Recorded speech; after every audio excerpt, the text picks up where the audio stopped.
అనగనగా ఒక పెద్ద అడవికి పక్కనే ఉన్న చెరువు వద్ద ఒక చిన్న చీమ నీళ్లు తాగడానికి వచ్చింది.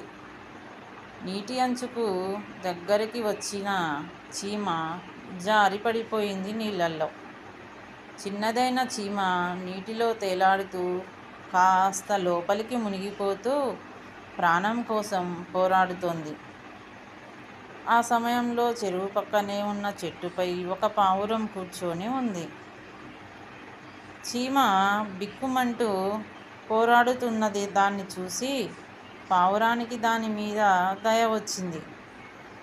వెంటనే పావురం చెట్టుపై ఉన్న ఒక పొదల ఆకును కొరికి నీటిలో చీమ దగ్గర వేసింది.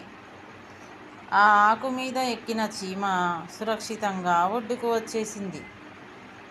ప్రాణం రక్షించిన పావురానికి చీమ మనసారా కృతజ్ఞతలు తెలిపింది.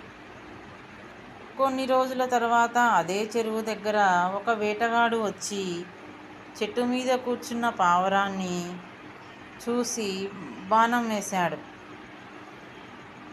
ఇది చూసిన చీమ వెంటనే పావురం చేసిన ఉపకారాన్ని గుర్తుంచుకొని వేటగాడి కాలి వేళ్లను గట్టిగా కొరికింది. ఒక్కసారిగా నొప్పితో వేటగాడు భయపడి బాణం వదిలేశాడు. ఆ శబ్దం విన్న పావురం వెంటనే ఎగిరిపోయి తన ప్రాణాన్ని కాపాడుకుంది. నీతి ఏమిటంటే, మనకు సహాయం చేసిన వారిని ఎప్పుడూ మరవకూడదు. ఎప్పుడు అవకాశం వచ్చినా మనం కూడా ఉపకారం చేయాలి.